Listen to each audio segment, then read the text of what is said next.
Imagine, just for a moment, that everything stops. Not slows down, not freezes like a paused video, truly stops. No ticking clocks, no moving particles, no change, no before, no after. Here's the question that quietly unsettles physicists and philosophers, and maybe even your own intuition. If time stopped completely, would anything still exist? Or would reality itself vanish with it? Because everything you've ever known, every heartbeat, every thought, every star in the sky depends on one invisible ingredient you never actually see: time. But what if time isn't what you think it is? What if it doesn't flow? What if it doesn't even exist the way we imagine?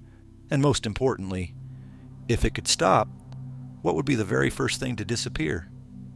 Hold that question, because the answer isn't just strange. It's deeply unsettling, and we're going to unravel it slowly. And before we drift deeper into this idea, if you find yourself drawn to these quiet, strange questions about the universe, you can gently like the video or subscribe to the channel. It helps keep these slow explorations alive and brings more curious minds into the silence with us. Now, right now you're listening to this voice. Words are forming, thoughts are changing. Your mind is moving from one idea to the next. That's time in action. But here's something almost nobody realizes. You never actually experience time itself. You only experience change. A clock doesn't show time. It shows motion, hands moving, numbers shifting, electrons vibrating inside its circuits. If everything stopped changing, your brain included, there would be no way to notice time at all. So let's take a simple example. Imagine you're watching a movie. Frame by frame, images change rapidly, creating motion. Now freeze it on a single frame. The story disappears. The characters stop living. The entire meaning collapses into a still image. That's the closest thing we have to time stopping. But reality isn't a movie, or is it? Some physicists suggest that the universe might actually be more like a sequence of frozen moments, stitched together in a way that creates the illusion of flow. And if that's true, then time stopping wouldn't feel like anything, because feeling itself requires change. Which leads to a strange realization. If time stopped, you wouldn't notice it. You couldn't, because noticing is a process, and processes require time. Now here's where things get even stranger. What would happen to your body? At first you might imagine being frozen like a statue, but that's not quite right. Your body isn't a solid object. It's a dynamic system. Trillions of atoms constantly vibrating, exchanging energy, moving in delicate patterns. If time truly stopped, those atoms wouldn't just freeze. They would stop existing in any meaningful sense, because in physics, existence is tied to interaction. No interaction, no measurable reality. It's like asking, can a sound exist if no wave is moving? Can a fire exist if no chemical reaction is happening? Without time, there are no reactions, no motion, no cause and effect. So here's the deeper question we've been circling. Is time something that flows through the universe? Or is it something the universe needs in order to exist at all? And if that's true, then stopping time wouldn't freeze reality. It would erase it. But hold on, because there's a twist. Some theories in modern physics suggest that time might not be fundamental. It might emerge from something deeper, something more basic than space, energy, or even particles. Think of it like temperature. Temperature feels real. You experience heat and cold every day. But temperature isn't a fundamental thing. It's just a measure of how fast particles are moving. If nothing moved, temperature wouldn't exist. What if time is like that? What if time is just what we call the change in the universe? And if that's the case, then asking what happens when time stops might be the wrong question entirely, because stopping time would mean stopping all change, and stopping all change might mean there is no happens left to describe. Now pause with that idea for a second, because it leads to a much bigger mystery. If time depends on change, then what started the very first change? What caused the universe to begin evolving in the first place? What kicked off time itself? Scientists often point to the Big Bang. But here's the problem. The Big Bang didn't happen in time. Time began with the Big Bang. So asking what happened before it doesn't make sense in the usual way. It's like asking what's north of the North Pole. And yet, something about that answer feels incomplete. Because your intuition keeps asking, how can something come from nothing without time? And we're not going to answer that just yet. We're going to let that question sit there, quietly, in the background. Because it connects to something even more surprising we'll uncover soon. Now let's come back to your everyday experience. You feel time passing. Seconds stretch when you're bored. They vanish when you're excited. Your brain constantly builds a sense of now, even though physics struggles to define it. There's no universal present moment. What you call now is slightly different from someone standing just a few meters away, due to the way signals travel. And on cosmic scales, the idea of a shared present completely breaks down. So here's another unsettling thought. The present moment you're experiencing might not actually exist, at least not in the way you think. Instead, reality might be a vast landscape where past, present, and future all exist simultaneously, and your consciousness is simply moving through it, like a spotlight. If that's true, then time doesn't flow. You do. And suddenly, the idea of time stopping becomes even more confusing. Because what would it mean for the spotlight to stop moving if the entire landscape already exists? Would you be trapped in a single moment forever? Or would forever lose its meaning without time? Now here's where things get quietly intense. Because this isn't just about physics. It's about you, your memories, your identity, your sense of self. All depend on time. Without time, there's no past to remember, no future to imagine, no sequence of thoughts to form a personality. So if time stopped, would you still be you? Or would the idea of you dissolve completely? And here's a gentle thought to sit with. Maybe the reason time feels so real is because it's deeply tied to consciousness itself. Not just out there in the universe, but inside your mind. And if that's true, then understanding time might require understanding something even more mysterious than physics. Awareness. Now before we go deeper into that, a small pause. If you're enjoying this slow journey through one of the strangest questions in science, you can gently let me know by liking the video or subscribing to the channel. It helps more people find these quiet explorations and keeps this space alive for curious minds like yours. Now, let's step a little further, because we've uncovered something important. If time stops, change stops. If change stops, experience stops. If experience stops, reality as we know it may no longer exist. But that leads to a new question. One that's even more intriguing. Is it actually possible for time to stop? Or is it something that, by its very nature, can never truly come to an end? And somewhere ahead, there's an answer that connects time, gravity, and the edge of a black hole. But we're not there yet. For now, just hold on to these three quiet mysteries. If time stopped, would anything exist at all? Is time fundamental, or just an illusion created by change? And if the present moment isn't real, then where exactly are you right now? We'll begin to untangle the first of those very soon. All right, let's go deeper, because what you're about to hear quietly challenges one of the most basic assumptions your mind makes every second. You believe time moves forward, but physics doesn't actually require that. And that's where things begin to feel a little unstable. Right now, everything around you seems to follow a clear direction. You remember the past, but not the future. You see a glass fall and shatter, but never see shards reassemble themselves back into a perfect glass. You grow older, not younger. It all feels obvious. Time has a direction. But here's the strange part. The fundamental laws of physics don't seem to care about that direction at all. If you took the equations that describe motion, energy, even the interactions of particles, and ran them backward, they would still work perfectly. No rule is broken, which leads to a quiet, unsettling realization. At the deepest level of reality, there may be no difference between past and future. So why do we experience one direction and not the other? Why does time feel like it's flowing forward when the universe itself might be completely indifferent? Hold on to that question, because the answer begins somewhere unexpected, not in time itself, but in disorder. Let's imagine something simple. A clean room, everything neatly arranged. Now imagine leaving that room untouched for a year.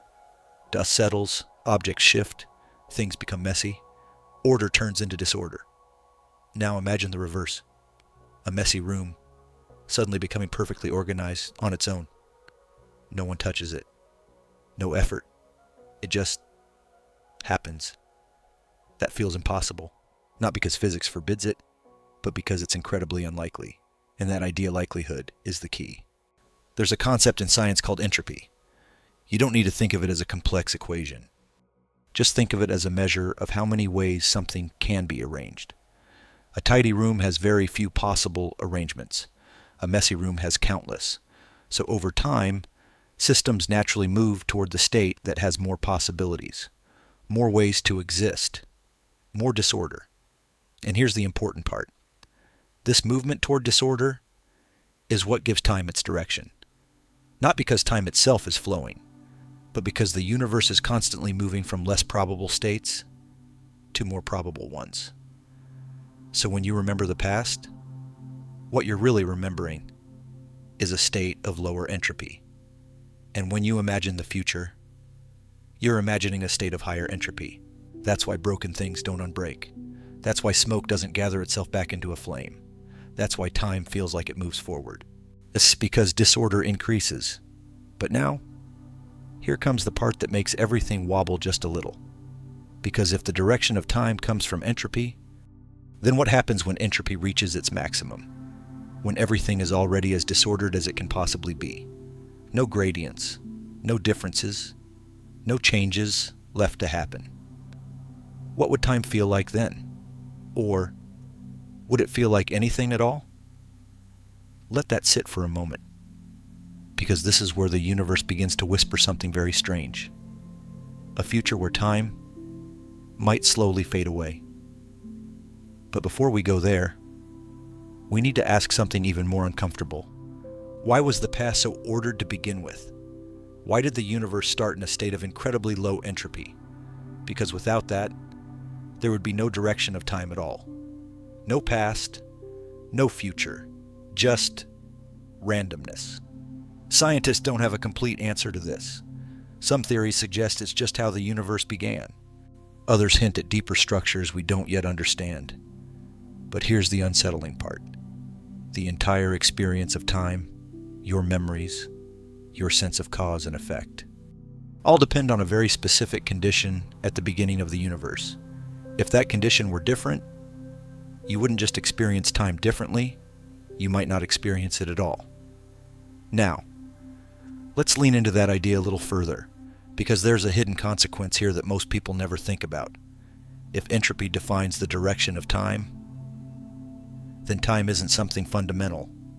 It's something that emerges from the way things are arranged, which means time might not exist everywhere in the same way. There could be places in the universe where time behaves differently, where its direction becomes unclear, or even disappears. And that brings us to one of the most extreme environments we know, a place where time itself begins to stretch, slow down, and almost break. A black hole. But we're not going there just yet, because there's something even closer to you, happening right now, that already bends time in a subtle way. Your mind. Think about how time feels when you're waiting. Seconds stretch, moments feel heavy. Now think about when you're deeply engaged. Time vanishes. Hours pass like minutes. Nothing about the external world has changed, only your perception. So which one is real? the slow time or the fast time? Or is time not a fixed thing at all, but something your brain constructs? Now here's where things take a sharper turn, because if your experience of time can change so easily, then what you call the present moment becomes very fragile. Your brain is constantly receiving signals from your eyes, your ears, your body. But those signals take time to arrive. Milliseconds, sometimes longer. And your brain stitches them together into what feels like a single moment. But it's not actually simultaneous. It's a reconstruction, a carefully assembled illusion of now. So the moment you think you're experiencing is already slightly in the past, which means you are never truly in the present. You are always just behind it. And here comes the mini hook. If your brain is always reconstructing reality from the past, then the now you feel doesn't actually exist. It's a delayed echo, a beautifully convincing but slightly outdated version of reality.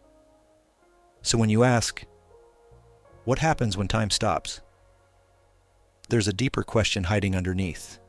If the present moment is already an illusion, then what exactly would be stopping?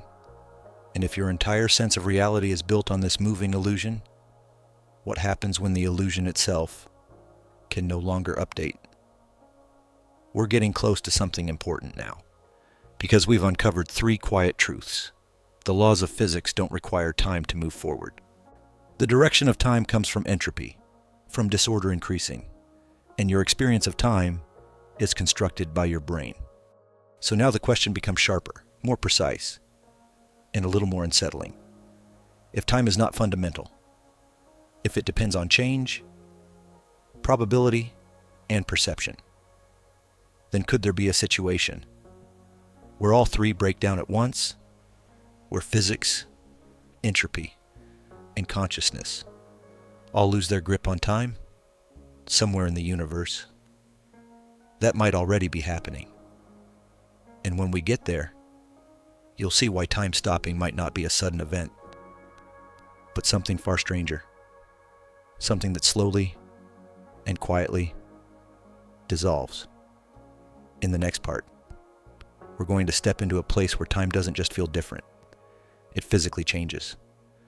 A place where 1 minute for you could be years for someone else, and where, at the very edge, time appears to come almost to a halt. But what's even more unsettling is what an outside observer would see compared to what you would feel. And the difference between those 2 perspectives might completely change how you think about reality itself. So before we go there, hold on to this. If time depends on disorder, and your mind depends on time, then your very sense of being here, right now, is balanced on something far more fragile than it seems. Now, let's step into a place where time doesn't just feel strange. It physically behaves differently.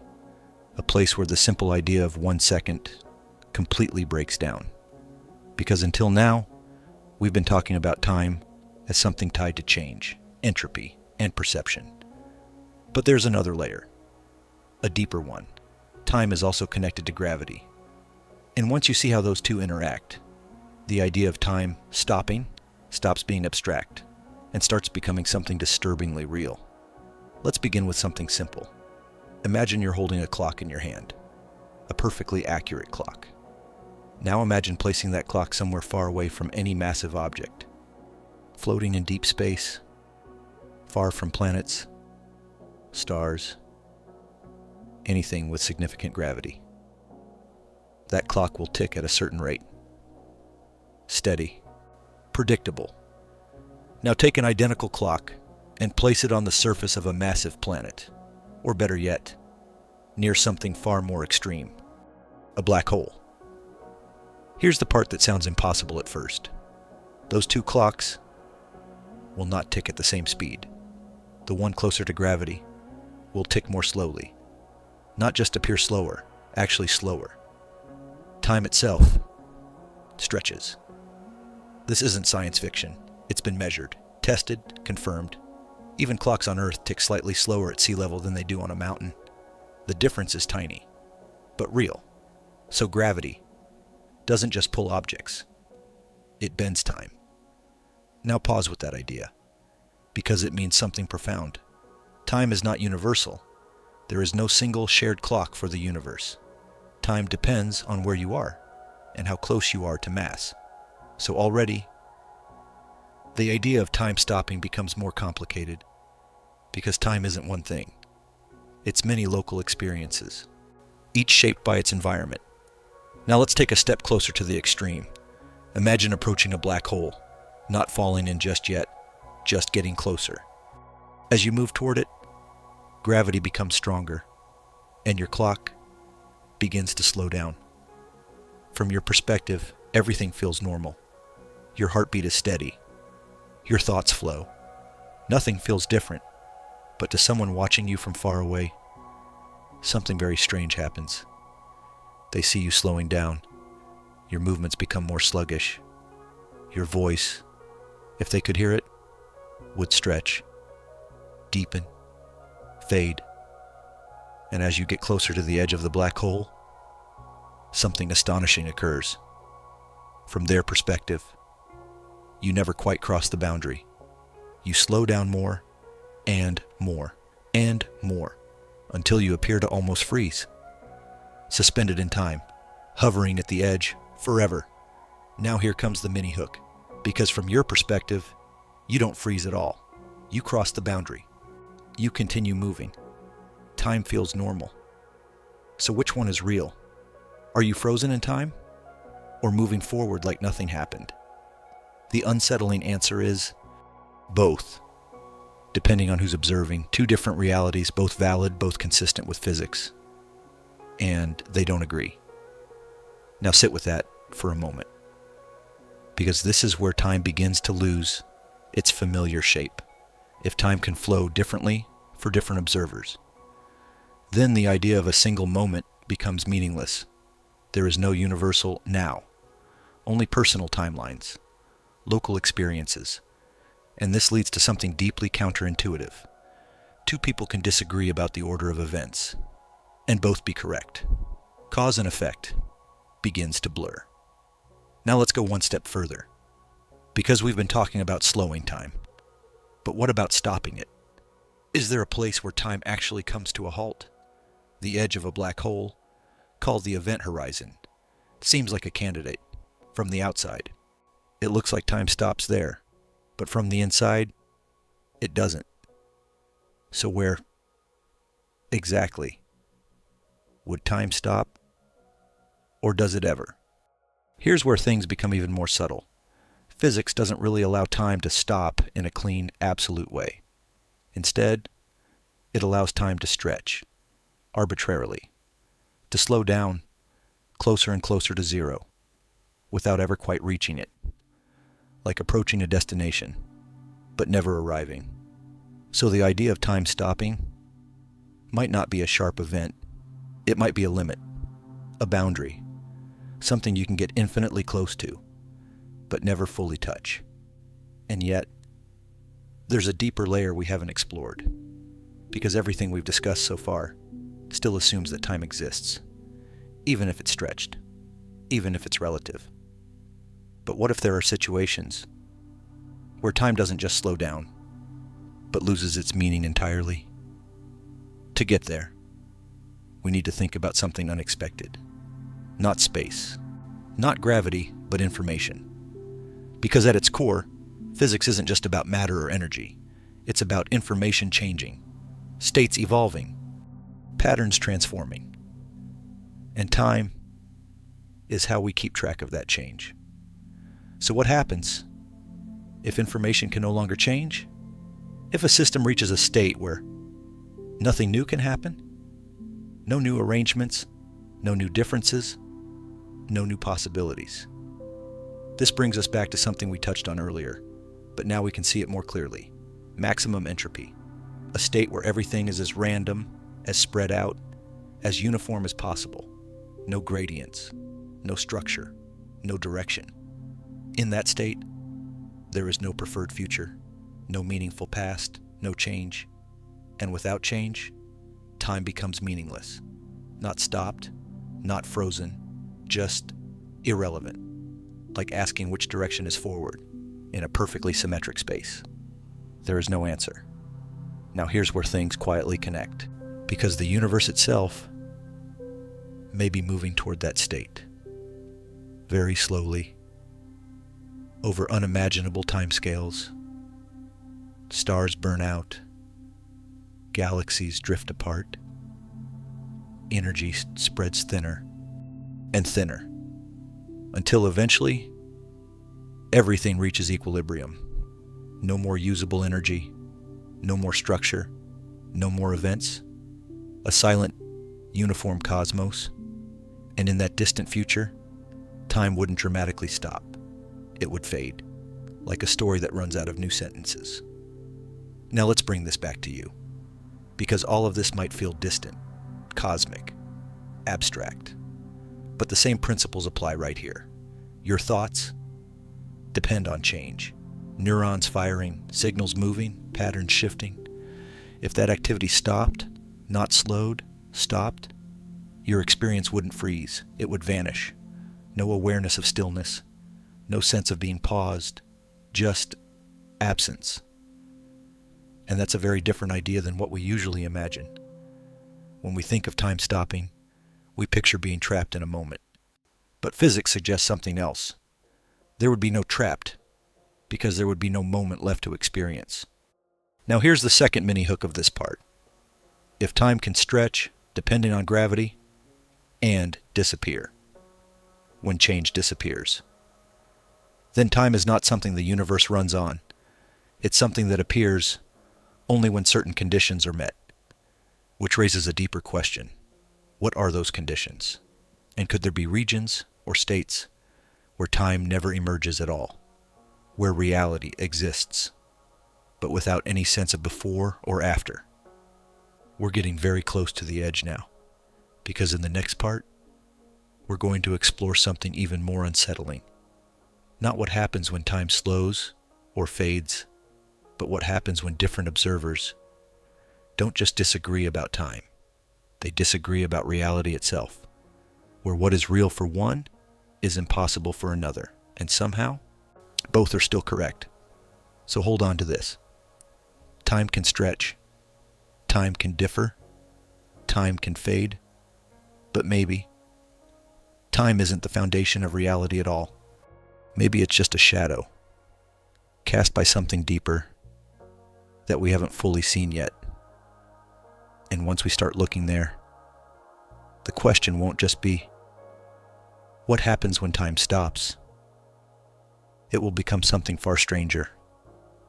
What exists when time was never there to begin with?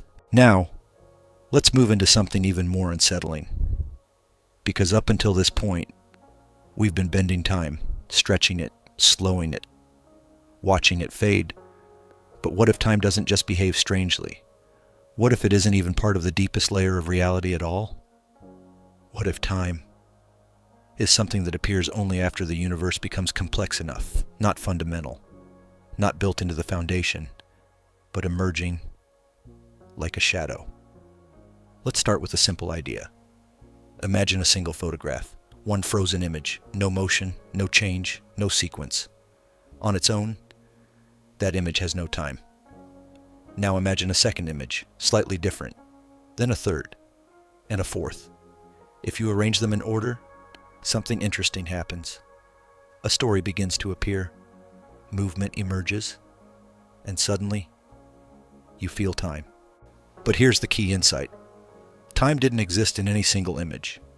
It appeared from the relationship between them, from the differences, from the structure. Now take that idea and stretch it to the scale of the universe. Some physicists suggest that reality might be made of fundamental states, like those still images, and time is not something flowing through them, but something that emerges when those states are compared, when information changes, when patterns shift, which means, at the deepest level, there may be no ticking clock at all, just a vast collection of possible configurations and the relationships between them. Now pause, because this flips the question completely. Instead of asking, what happens when time stops? We should be asking, what happens when there is no sequence to begin with? No before, no after, only structure, only existence. And this is where things become difficult to picture. Because your mind is built to think in sequences. You remember, you anticipate, you move through time. But imagine a reality where everything simply is all at once. Not changing, not flowing, just existing. As a complete structure, like a map, not a journey. Now here comes the mini hook. If reality is more like a complete map than a flowing story, then your life is not something that is happening. It is something that already exists, fully, every moment, past, present, and future, all part of the same structure. And your consciousness is not moving through time, but moving through that structure, experiencing different parts of it, like a spotlight scanning across a landscape. Now think about what that implies. If the entire timeline already exists, then the idea of time stopping becomes strange again. Because how do you stop something that isn't flowing in the first place? You don't stop the map. You only stop the movement of the spotlight. But then, what is that spotlight? What is it that gives you the feeling of moving through moments? That's where things become even more mysterious. Because physics doesn't yet have a clear answer. Some ideas point toward consciousness. Others suggest it's just the way information processes itself. But here's something we do know. Your sense of time is deeply tied to memory.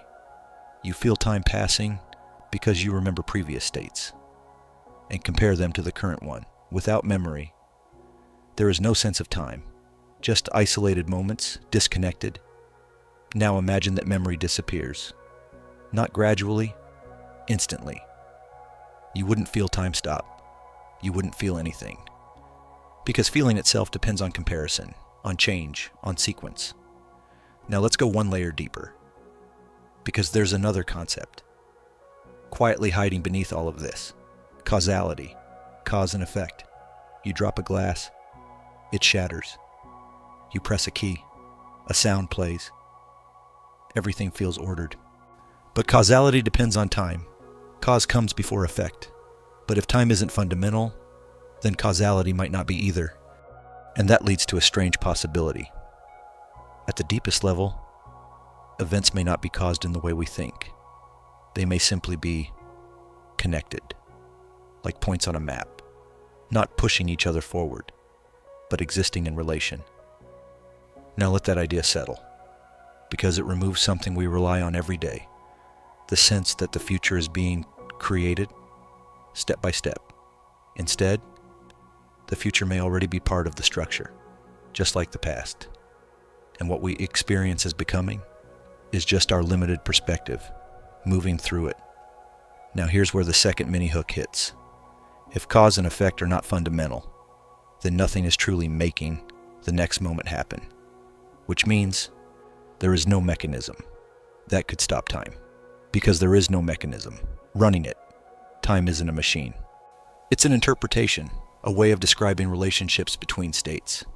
And if that's true, then asking when time will stop is like asking when a shadow will stop moving, without realizing the shadow only moves because something else does. So now we have a new layer to our three questions.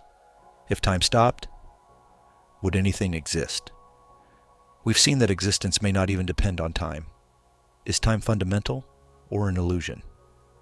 It's starting to look like something that emerges, not something that exists on its own. And if the present moment isn't real, then where are you? You might not be in time at all. You might be in a structure that contains time-like relationships, and your mind is navigating it. Now here's where everything starts to quietly converge. Because there is one place in physics where all these ideas collide, where time, space, entropy, and information all break down. Not gradually, but completely. A place where our current understanding simply stops working.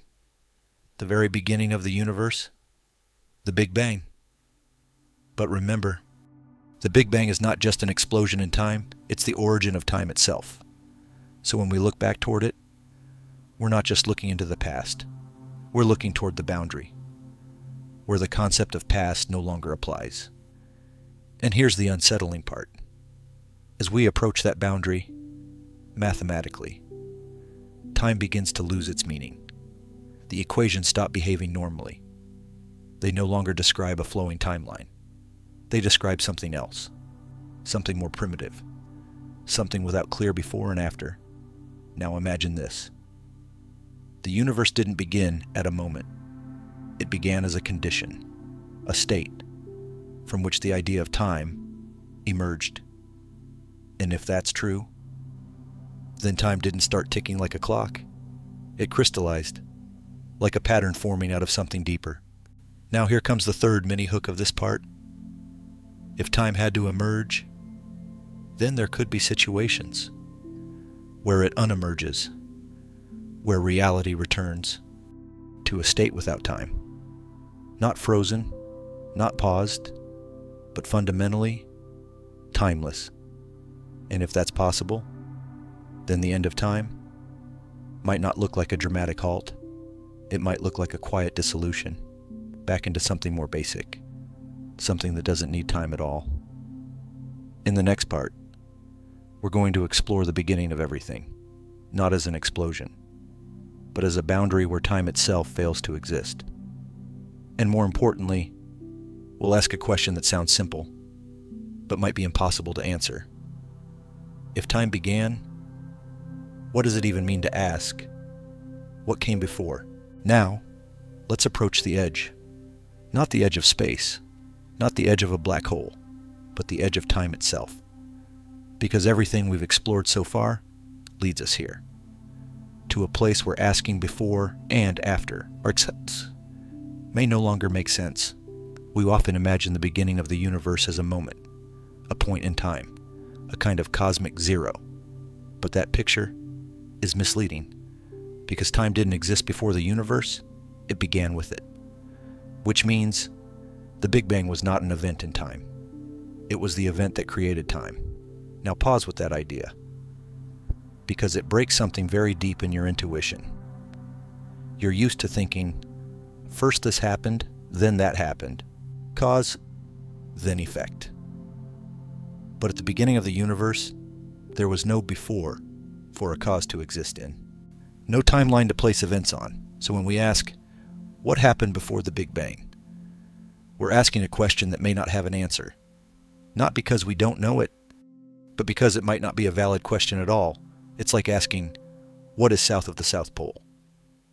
The question sounds meaningful, but the structure it depends on no longer exists there. Now here comes the mini hook. If time began at the Big Bang, then the universe didn't come from something earlier. It didn't emerge from a previous moment. It simply appeared. And that raises a question that feels almost impossible to hold on to. How can something exist without a cause?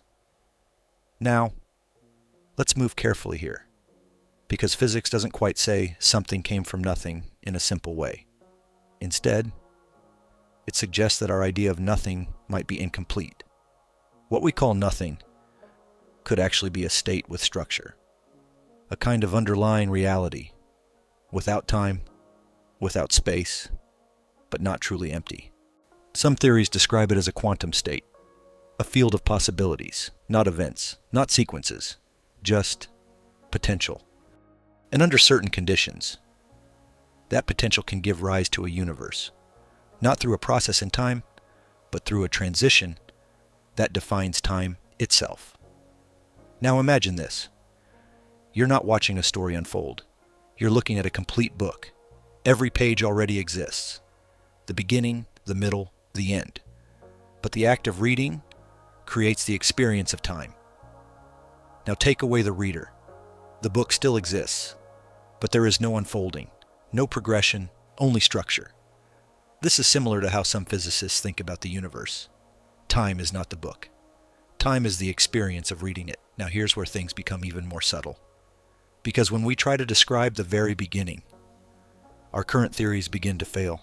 General relativity, which describes gravity and the large-scale structure of the universe, breaks down. Quantum mechanics, which describes the smallest scales, doesn't fully agree with it. And at the Big Bang, both are needed, but they don't yet fit together, which means we don't have a complete description of that boundary, and that's important, because it suggests something deeper. Time itself may not survive at the most fundamental level. It might dissolve into something more basic, something our current language can't fully capture. Now let's take a different angle, because there's another way to approach this question. Instead of asking what came before time, we can ask, what kind of universe allows time to exist? Because not every possible universe would have time. Some hypothetical universes might be completely static. No change, no dynamics, no sequence. In such a universe, there would be no observers, no experiences, no stories, because all of those require time. So the very fact that you are here, experiencing anything at all, suggests something important. You exist in a universe where time is possible, where change can happen, where entropy can increase, where information can evolve, and that might not be a coincidence. Now here comes the second mini hook. If only certain kinds of universes can support time, and only those universes can support observers, then the reason you experience time may not be because time is fundamental, but because you could only exist in a universe where it emerges. In other words, time might not be a universal feature of reality. It might be a condition for your existence. Now let that sink in, because it flips the perspective.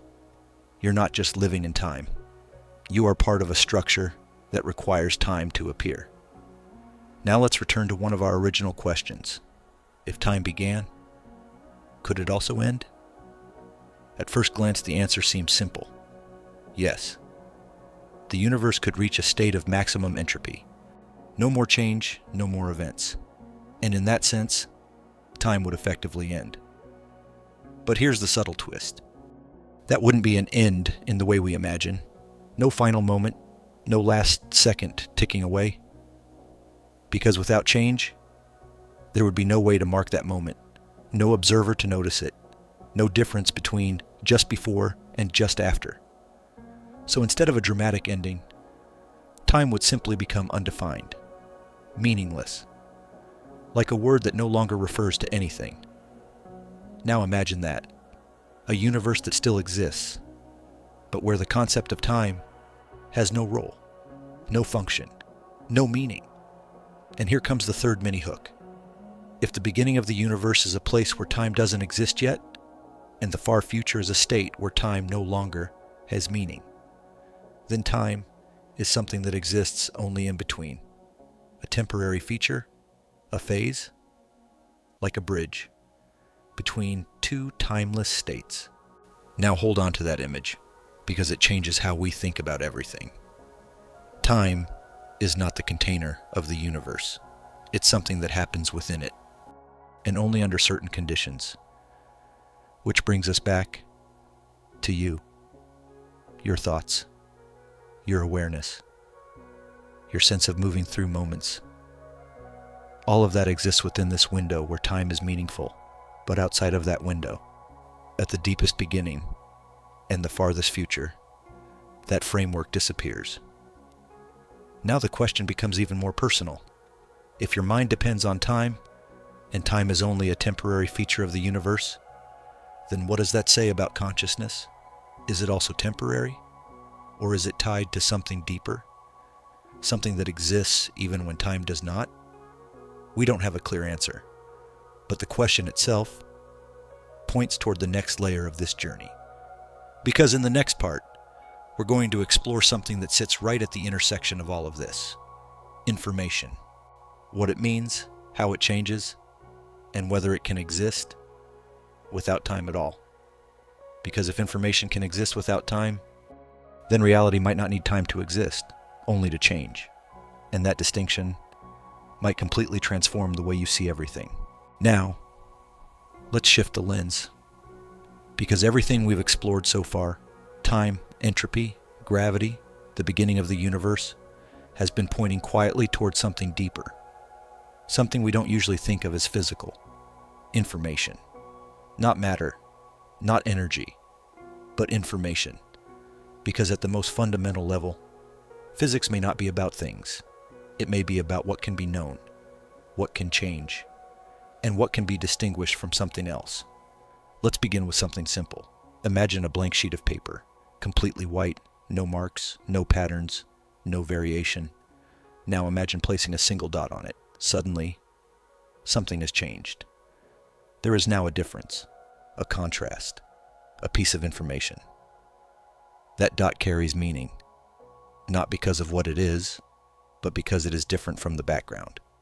Now add more dots. Patterns begin to form, shapes emerge. Eventually, you could encode words, images, even entire stories, all from simple differences. This is the essence of information, not substance, but distinction. Now here's the key idea. Information does not require time to exist. A pattern on paper simply is. It doesn't need to change to be real. But for information to do anything, to evolve, to compute, to create experiences, it needs change. It needs time. So here's the subtle distinction. Information can exist without time, but it cannot change without time. Now pause with that. Because it means reality might be made of something that doesn't depend on time, but our experience of reality does. Now let's take this further. Think about your brain. Right now, as you listen, neurons are firing. Signals are moving. Patterns are shifting. Your thoughts are not static. They are constantly evolving. And that evolution is what creates your sense of time. Not the clock on the wall, not the movement of planets, but the changing patterns of information inside your mind. Now here comes the mini hook. If your experience of time comes from changing information in your brain, then if that information stopped changing, time wouldn't feel frozen. It would disappear. Because there would be no new information to mark the passage of anything. No difference between before and after. Now let's go deeper. Because in physics, there's a growing idea that information is not just important. It might be fundamental. More fundamental than space. More fundamental than time. Some theories suggest that space itself is built from networks of information, connections, relationships, like a vast web. And time is what emerges when that web changes, when information flows from one state to another. Now imagine freezing that network completely. No updates, no changes, no flow. The structure would still exist, but nothing would happen. No events, no processes, no experiences, and in that state, time would have no meaning. Now let's connect this back to something we touched on earlier. Black holes. Because black holes are not just about gravity. They are about information. When something falls into a black hole, what happens to the information it carries? Does it disappear? Is it destroyed? For a long time, physicists thought it might be lost forever. But that leads to a problem. Because the laws of physics suggest that information cannot be destroyed, only transformed. So where does it go? Some theories suggest it's encoded on the surface of the black hole. Others suggest it's preserved in subtle ways we don't yet fully understand. But here's the important part. Even in the most extreme environments, information seems to persist. And if information persists, then something about reality remains, even when time behaves in extreme ways. Now here comes the second mini hook. If information can exist without time and cannot be destroyed, then reality might not depend on time to exist, only to change. Which means, when time stops, reality might not vanish. It might simply become static, unchanging, a frozen structure of information. But remember what we said earlier. A frozen structure cannot be experienced. because experience requires change. So from the inside, it would feel like nothing. From the outside, it might still exist. Now here's where things become deeply intriguing, because there's a concept called timeless physics. The idea that the universe at its most fundamental level is described not by how things evolve over time, but by relationships between states. No timeline, no flow, just correlations, like a giant equation that describes all possible configurations at once, and what we perceive as time is just our way of moving through those configurations. Now think about that. It means the universe might not be a movie, playing frame by frame. It might be more like a complete database, and your consciousness is querying it, one state at a time, creating the illusion of sequence. Now here comes the third mini hook. If reality is fundamentally a timeless structure of information, then time is not something that can stop, because it was never running to begin with. It's something that appears only when information changes in a certain way, and that changes everything about our original question. Because instead of asking, what happens when time stops, we now ask, what happens when information stops changing? And the answer is both simple and profound. Nothing happens. Not because something is frozen, but because happening itself no longer applies. Now let's bring this back to something personal again. Your memories, your identity, your sense of being you. All of that is encoded in information. Patterns in your brain, connections between neurons. But those patterns are not static. They are constantly being updated, refined, rewritten. And that process is what gives you a sense of continuity, a sense of self moving through time. But if that process stopped, your identity wouldn't freeze, it would dissolve. Because identity is not just information, it is changing information. Now sit with that for a moment, because it leads to a quiet, almost philosophical question. Are you the pattern, or the change in the pattern? And if time is tied to that change, then who are you without time? We're getting very close to the deepest layer now, because in the next part, we're going to explore something that ties all of this together, the possibility that time is not just emergent, but relative to the observer in a much deeper way than we've imagined. Not just slowed down or sped up, but fundamentally different depending on how information is processed. And that leads to a question that feels almost paradoxical. Could two observers, looking at the same reality, experience completely different versions of time? Not just in speed, but in structure itself? And if that's true, then time is not just flexible, it's personal. And once we cross that boundary, the idea of time stopping might look completely different, depending on who is asking. Now, let's make this even more personal, because up until now, we've been talking about time as something shaped by physics, entropy, information. But there's one layer we've only touched lightly: the observer, you. Because everything we've said about time so far quietly depends on who is looking, who is measuring, who is experiencing. And once we step into that idea, time stops being a property of the universe alone and starts becoming something deeply tied to perspective. Let's begin with something simple. Two people standing in different places, watching the same event. In everyday life, they mostly agree on what happened, but in physics, that agreement begins to break down. Not just a little, fundamentally. Because in relativity, time is not absolute. It depends on motion, speed, position, gravity. And that means two observers can measure different times for the same event and both be correct. Now imagine this. You're inside a fast-moving spacecraft, traveling close to the speed of light. Time for you feels normal. Your heart beats steadily. Your thoughts flow. But for someone watching you from Earth, everything about you is slowed down. Your clock ticks slower. Your aging slows. From their perspective, You are moving through time more slowly than they are. Now here comes the mini hook. If two observers can experience time at different rates, then whose time is real? The unsettling answer is both. There is no single correct time, only local experiences. Which means time is not something that exists independently, it's something that exists relative to the observer. Now let's push this idea further, because it gets even stranger. Imagine two events happening far apart in space. For one observer, see event A happens before event B. For another observer, moving differently, event B happens before event A. And here's the key. There is no universal answer to which one came first. Both orders are valid. Now pause. Because this challenges something very deep. Cause and effect.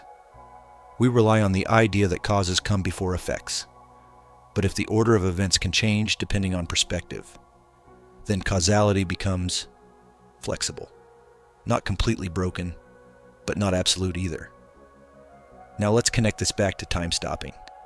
Because if time depends on the observer, then the idea of time stopping must also depend on the observer.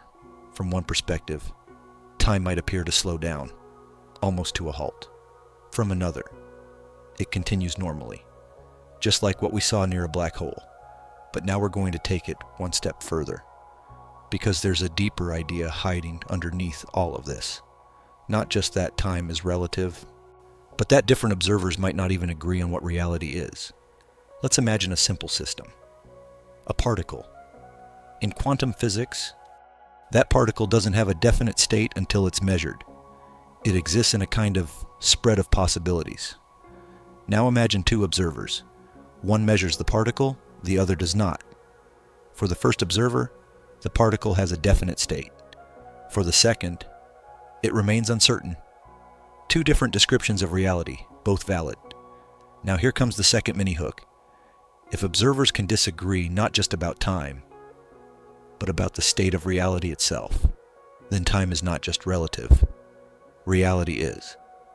And that changes everything. Because now we're not just asking, what happens when time stops? We're asking, for whom does it stop? And what does stopping even mean? If different observers already experience different realities, now let's bring this closer again. Your mind, your perception, your awareness, everything you experience is filtered through your brain. You don't see reality directly. You see a constructed version, built from signals, processed, interpreted, and that process takes time. So your perception of time is not just shaped by physics, but by how your brain processes information. Now imagine a mind that processes information differently, faster, slower, or in a completely different structure. Would it experience time the same way you do? Probably not. Its seconds might feel longer or shorter. Its sense of sequence might be different. It might even experience multiple streams of time at once. Now let that idea settle, because it suggests something profound. Time is not just out there in the universe. It is partly created inside the observer. Now here comes the third mini hook. If time depends on how information is processed, then changing the observer changes time itself, which means time is not one thing. It's many. Now let's connect all the threads we've been weaving.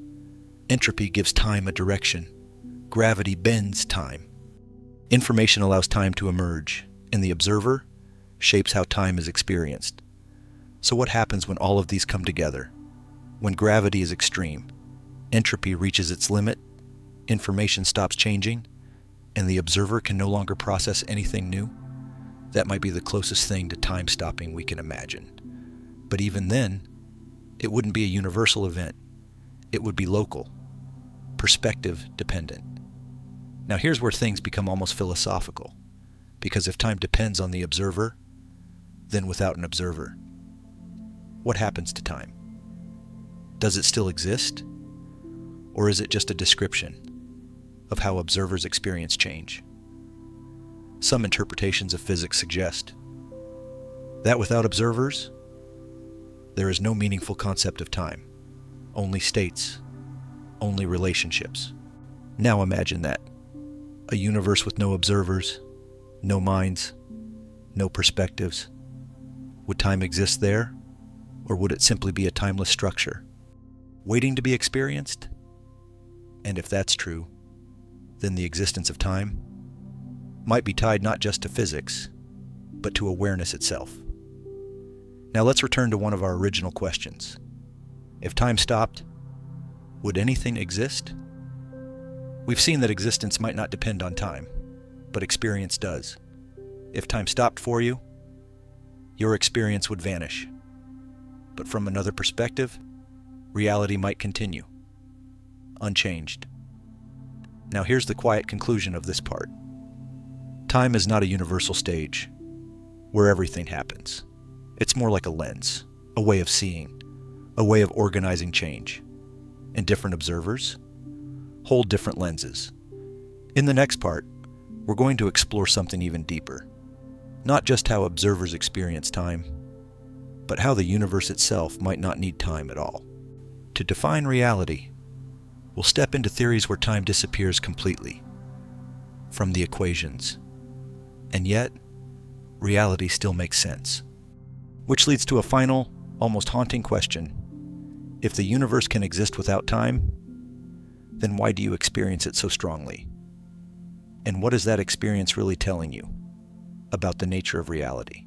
Now, let's go one layer deeper still, because everything we've explored, time as change, as entropy, as perception, as something relative to the observer, has been quietly leading us here, to a place where time disappears completely, not slowed, not stretched, not fading, gone, removed from the equations entirely.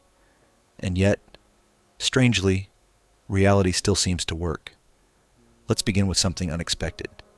In some of the most advanced attempts to describe the universe, time simply doesn't appear, not hidden, not complicated, just absent. There are equations in physics, deep foundational ones, that describe the entire universe, without any reference to time at all. No before, no after, no evolution, just relationships, constraints, structures. Now pause with that, because it means something very strange. At the deepest level we currently understand, the universe might not be a process. It might be a static entity, a complete structure. And what we call change is something that emerges only when we look at parts of that structure in a certain way. Let's make this more intuitive. Imagine a mountain range. All the peaks, valleys, ridges, they all exist at once. Now imagine walking through it. As you move, you experience one view after another, a sequence, a journey. But the mountain itself is not changing. Your path through it creates the experience of change. Now replace the mountain with reality itself, and your path with your consciousness. Now here comes the mini hook. If reality is like a complete landscape, then time is not something happening in the universe, it is something happening in you. A way your mind moves through a static structure, creating the illusion of flow. Now let's connect this back to physics more directly. There's a concept called the block universe. The idea is simple, but deeply counterintuitive. Past, present, and future all exist equally. They are all part of the same block of space-time. Nothing is being created. Nothing is moving. Everything simply is. Your birth, this moment, your future, all equally real within this structure. Now your mind resists this because it feels like the future hasn't happened yet. It feels open, undefined, but from this perspective, the future is just another region of the block, not yet experienced, but already part of the whole. Now here comes the second mini hook. If the future already exists, then time is not carrying you forward. You are uncovering something that is already there. And that raises a question that feels almost impossible to answer. Are you moving through time? Or is time simply revealing itself to you? Now let's go deeper, because there's a subtle but critical point here. If the universe is a static structure, then why do we experience motion? Why do things seem to change? Why does anything feel like it's happening? The answer may lie in correlations, in relationships between different parts of the structure. Imagine two snapshots. They are different, not because one caused the other, but because they are related, ordered, connected. Your mind interprets that relationship as a sequence, as cause and effect, as time. But the structure itself doesn't need that interpretation. It just contains all the relationships at once. Now think about memory again. You remember the past. You don't remember the future. Why? Because your current state of information contains records of certain other states. What you call the past is simply the set of states that are encoded in your current configuration. And what you call the future is the set of states that are not yet encoded. Now here comes the third mini hook.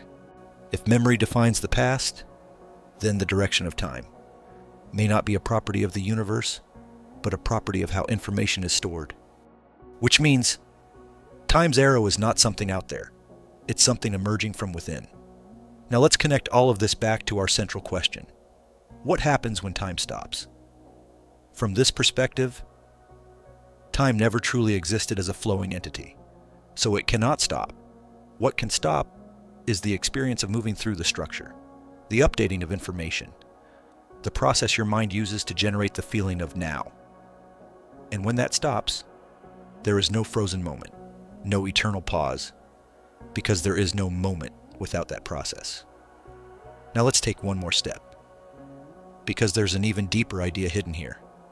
If the universe is a static structure, then everything that will ever happen already exists, and that includes every version of you, every decision, every possible path. Now, some interpretations go even further. They suggest that not just one structure exists, but many, a vast space of possible configurations. And what we call reality is just one consistent path through that space. Now pause, because this introduces a new kind of question.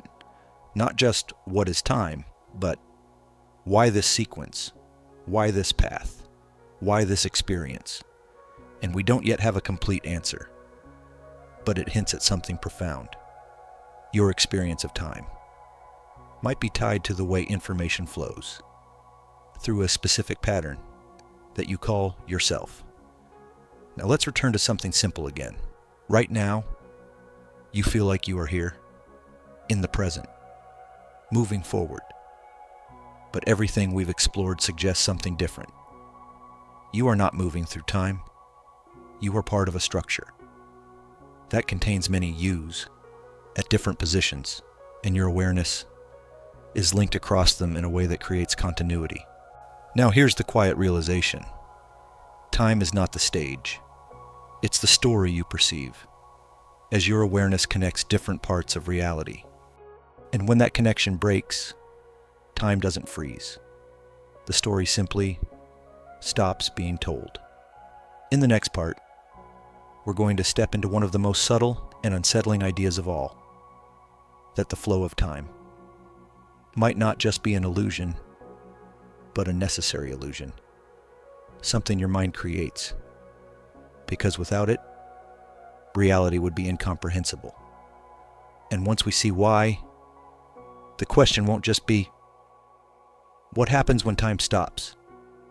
It will become something much more personal. What would reality feel like if you could see it without time at all? Now, let's confront something even deeper. Because if time is not fundamental, if it emerges from change, from information, from the way your mind connects moments, then we're left with a quiet, unsettling possibility. Time might not just be an illusion. It might be a necessary illusion, not a mistake, but something your mind must create in order to function at all. Let's begin with something simple. Imagine trying to understand an entire story, all at once. Every page of a book, every sentence, every word, simultaneously. Not reading from beginning to end, but seeing everything at the same time. It would be overwhelming, not just difficult, impossible, because meaning depends on sequence, on order, on one thing leading to another. Now imagine your brain trying to process reality that way. All states, all possibilities, all configurations, at once. There would be no next, no before, no structure to guide understanding, just an incomprehensible totality. So what does your brain do? It simplifies. It creates a path, a sequence, a flow. And that flow is what you call time. Now here comes the mini hook. If your brain didn't create the illusion of time, you wouldn't experience reality more clearly. You wouldn't experience it at all. Now let that settle, because it flips everything again. Time is not a distortion, it's a solution, a way for a limited system to navigate an unlimited structure. Now let's connect this back to perception. Your senses don't capture everything. They filter, reduce, organize. Your eyes don't see every wavelength, your ears don't hear every frequency. Your brain builds a simplified model of reality that you can actually use. Time might be part of that model, not the full truth, but a useful representation. Now imagine removing that representation. No sequence, no progression, no flow. What would remain? Possibly something like a vast, timeless structure that cannot be directly experienced, only approximated. Now here comes the second mini hook. If reality without time is incomprehensible, then the feeling of time passing may be the price you pay for being able to understand anything at all. Now let's take this idea further, because there's something else your brain does that you rarely notice. It creates continuity, even when there are gaps. For example, your vision isn't continuous. Your eyes move in tiny jumps called saccades. Between those jumps, there are brief moments where visual input is suppressed. And yet, you don't see a flickering world. Your brain fills in the gaps, smooths everything out, creates the illusion of a continuous scene. Now think about time. Could something similar be happening? Could your experience of a smooth flowing timeline be your brain filling in gaps between discrete states, constructing continuity where none fundamentally exists? Now pause, because this suggests something profound. Time might not just be emergent, it might be constructed, actively built, moment by moment, by your mind. Now here comes the third mini hook. If your brain is constructing the flow of time, then the present moment you feel is not a point in reality, it's a carefully assembled experience. Now let's connect this to something deeper, because there's a limit to how much information your brain can process. It cannot handle infinite detail, so it compresses, simplifies. And one of the most powerful ways to compress information is through sequence. Instead of holding everything at once, you process it step by step, moment by moment. That reduces complexity, makes reality manageable. So time might be a compression algorithm, a way of turning an enormous timeless structure into a sequence your mind can handle. Now imagine what would happen if that compression failed, if your brain suddenly tried to process everything without sequence, without time. There would be no coherent experience, no stable sense of self, no ability to distinguish one thing from another. Now bring this back to our central question. What happens when time stops? From this perspective, time stopping would not reveal a deeper clarity. It would remove the framework that makes experience possible. It wouldn't feel like silence or stillness. It wouldn't feel like anything at all, because feeling itself depends on structured change.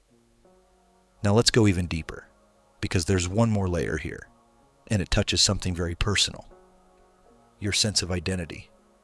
You feel like a continuous self, a person moving through time, with a past and a future. But that continuity is also constructed.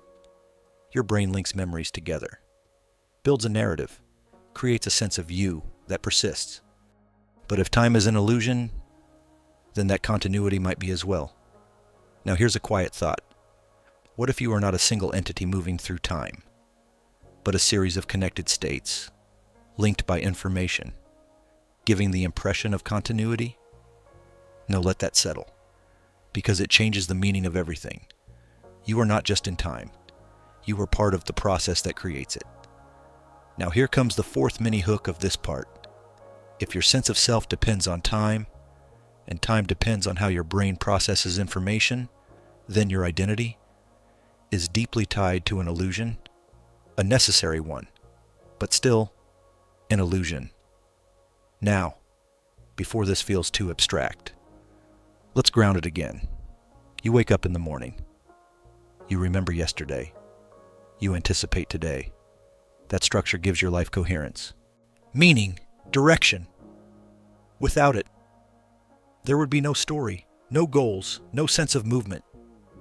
So even if time is not fundamental, it is essential. Not to the universe, but to you. And that's the key distinction. Now let's return to our 3 questions.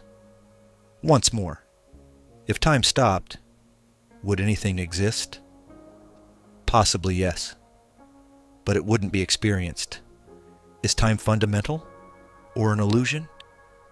It appears to be an emergent constructed feature, a tool. And if the present moment isn't real, then where are you?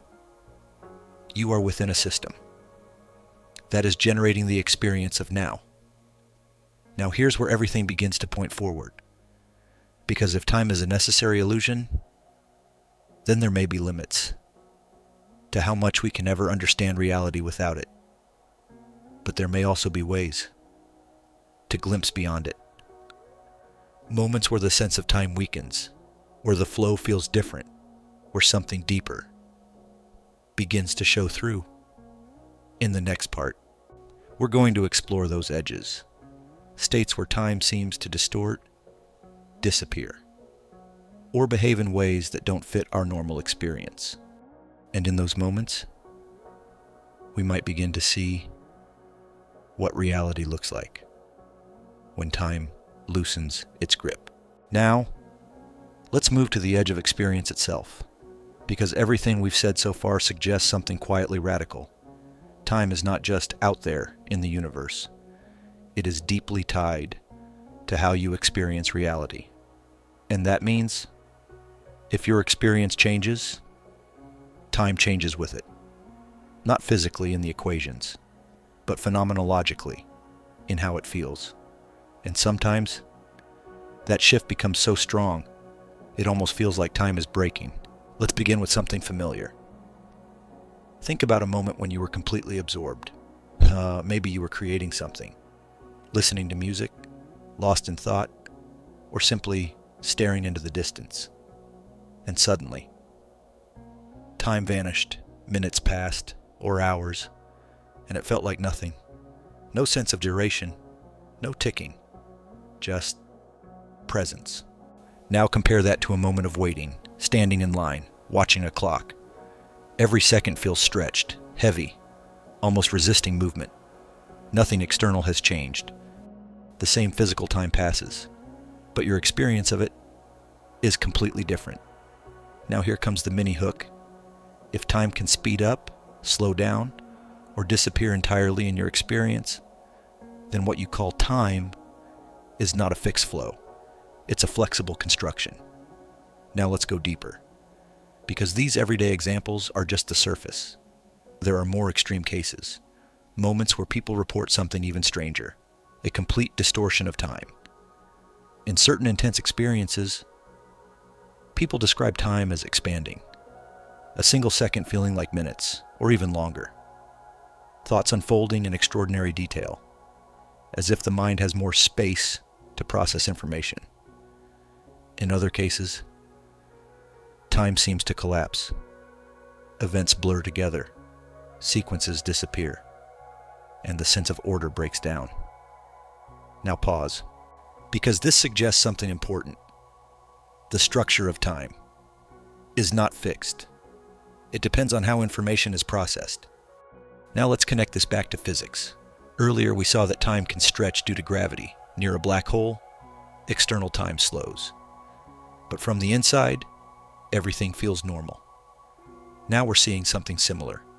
Inside the mind, your internal clock can stretch or compress based on attention, emotion, and processing, which means there are 2 layers of time, physical time and experience time, and they don't always align. Now here comes the second mini hook. If your experience of time can completely detach from physical time, then the flow you feel may not reflect reality at all. Now let's take this further, because there's a deeper implication here. If time is tied to how information is processed, then changing the structure of processing could change the structure of time itself. Not just faster or slower, but fundamentally different. Imagine a mind that processes multiple streams of information simultaneously. Not one thought after another, but many at once. Would it experience time as a sequence, or as something more like a field, a space of possibilities, rather than a line? Now imagine a mind with no memory, no ability to connect past states to present ones. It would not experience continuity. No sense of before, no narrative, just isolated moments, disconnected. Now imagine the opposite, a mind that holds vast amounts of information at once, seeing patterns across many states simultaneously. It might experience something closer to the block universe idea, not moving through time, but perceiving a wider slice of it. Now here comes the third mini hook. If different minds can experience different structures of time, then time is not just relative, it is customizable. Now let that settle, because it means something very subtle. The flow of time you feel is not the only possible way to experience reality. It's just the one your brain happens to generate. Now let's bring this back to the idea of time stopping, because we've been imagining it as a physical event, something happening in the universe. But what if the closest thing to time stopping is actually a shift in experience, a state where the sense of sequence disappears, where the mind is no longer constructing a timeline? In that state, there would be no before or after, no progression, just presence, or even something beyond presence, because even presence implies a moment, and without time, even that might dissolve. Now here's a quiet observation. Some people describe moments of deep stillness, where time seems to fall away. Not slowed, not stretched, but irrelevant, as if the question of time no longer applies. We're not going to define those experiences here, but they point towards something important. The sense of time can loosen, and when it does, reality feels different. Now here comes the fourth mini hook of this part. If you can experience reality in ways where time fades, then time is not a fixed boundary. It's a layer, one that can shift or even dissolve under certain conditions. Now let's connect everything again. Physics shows us that time is not absolute. Information shows us that time emerges from change. The observer shows us that time depends on perspective, and experience shows us that time can be reshaped internally. So what happens when all of these align? When physical conditions stretch time, when information stops changing, when the observer cannot process new states, and when experience no longer constructs sequence? That might be the closest thing to time truly stopping. But even then, it wouldn't be a dramatic event. No sudden freeze. No cosmic pause. It would be a quiet disappearance of the framework that makes anything feel like it's happening. Now let's return to you. One more time. Right now, you feel time moving. You feel yourself progressing through this moment. But everything we've explored suggests something deeper. That feeling is constructed, generated, maintained, and under certain conditions, it can change or vanish. Now here's the final thought of this part. If time can disappear from your experience without the universe ending, then the question is no longer just, what happens when time stops? It becomes, what remains when the experience of time is gone? In the next part, we're going to explore that question directly, not through physics alone, but through the idea of what remains when sequence, change, and flow are no longer part of experience. And the answer might be quieter and more unsettling than anything we've explored so far. Now, we arrive at a quieter question. Not what happens when time stops, but what remains when it's no longer there to frame anything at all. Because up to this point, we've been peeling away layers. First, time as a steady flow disappeared. Then time as a universal constant dissolved. Then even time as a necessary structure of reality began to fade. And now, we're left with something almost impossible to picture. A state where nothing is moving, nothing is changing, and yet, something may still exist. Let's approach this gently. Imagine again that blank sheet of paper. No marks, no patterns, pure uniformity. At first glance, it feels like nothing. But technically, it is still something. It has a state, a structure, even if that structure is perfectly uniform. Now imagine a universe like that. No differences, no variations, no gradients. Everything exactly the same. Everywhere. In such a universe, there would be no events, no processes, no change. And without change, there would be no time. But here's the subtle point. That universe would still exist. Now pause, because this leads us to the mini hook. If a universe can exist without change, then time is not required for existence, only for experience.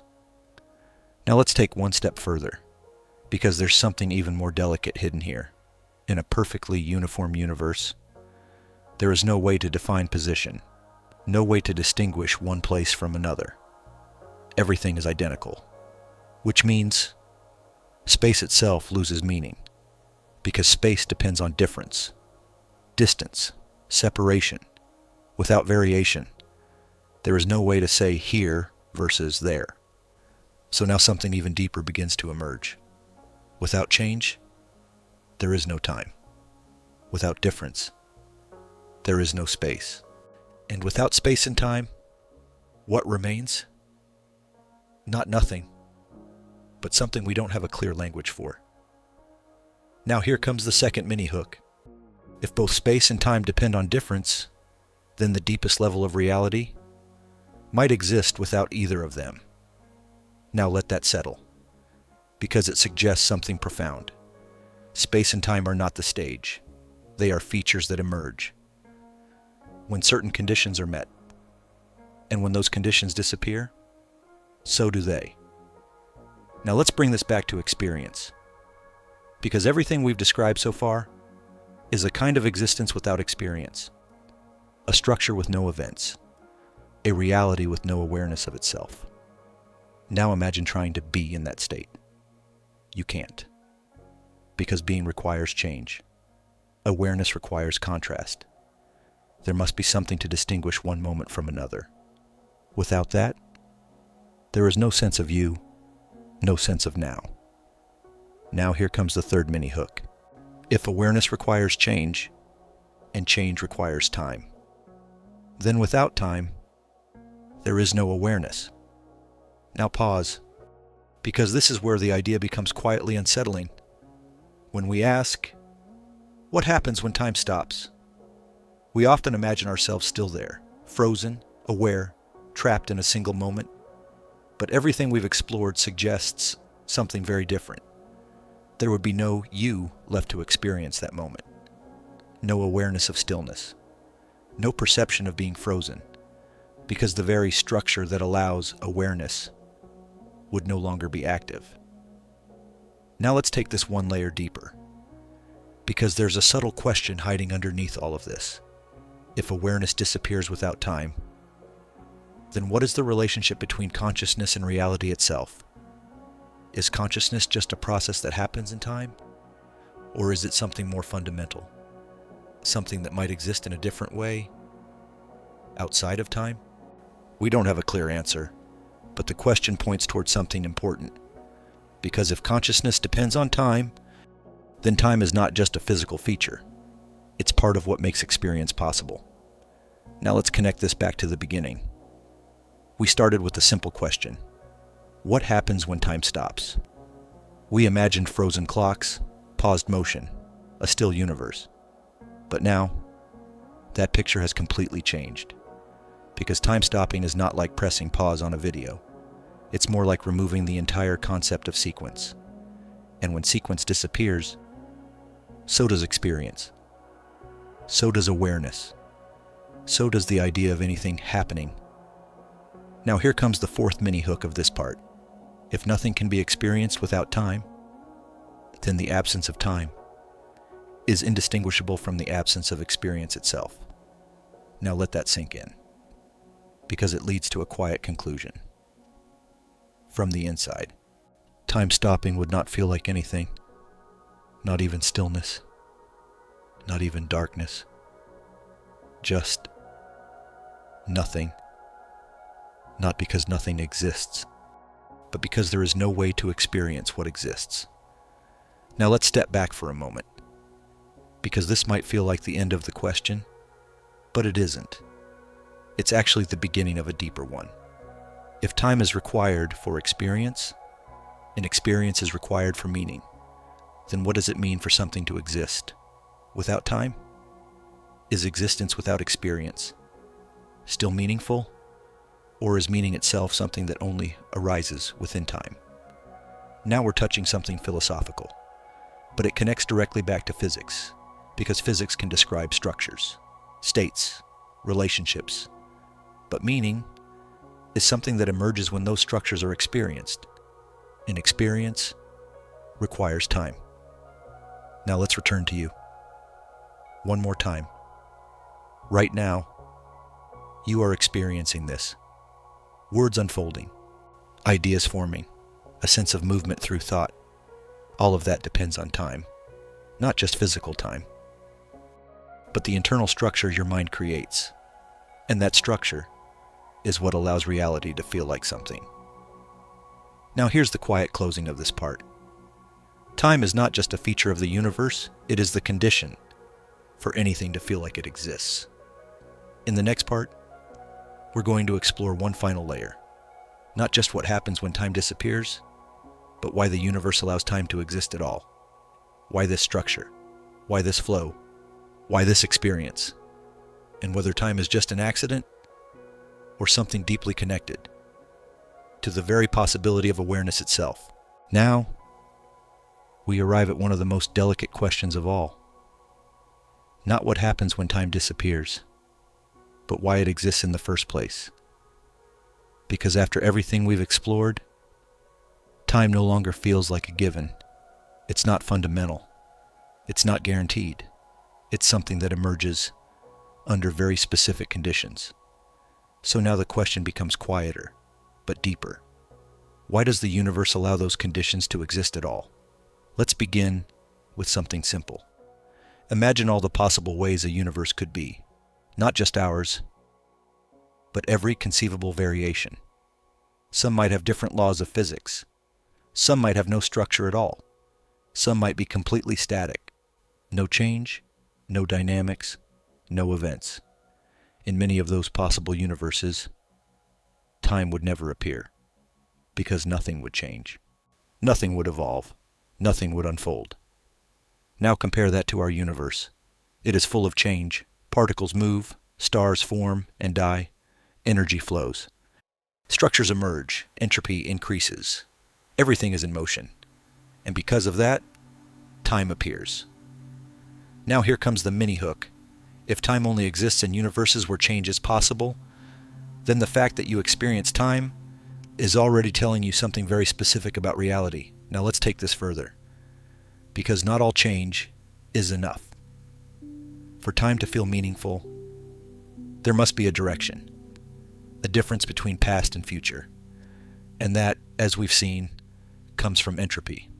The universe began in a state of incredibly low entropy, highly ordered, highly structured, and from that state, it has been moving toward higher entropy ever since. That gradient, that imbalance, is what gives time its arrow. Now pause, because this raises a subtle question. Why did the universe begin in such a special state? Why not start in maximum entropy? Why not begin in complete equilibrium, where nothing changes and time never emerges? We don't have a final answer, but the question itself is revealing, because without that initial condition, there would be no time, no structure, no observers, no experience. Now here comes the second mini-hook. If the universe had started in perfect disorder, you wouldn't just experience time differently. You wouldn't exist at all. Now let that settle. Because it suggests something quietly profound. Time is not just a feature of the universe. It is tied to the very possibility of complexity, of structure, of life, of awareness.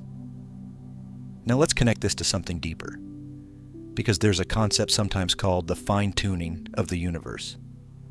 The idea that the laws and initial conditions seem to fall within a narrow range that allows complex structures to form.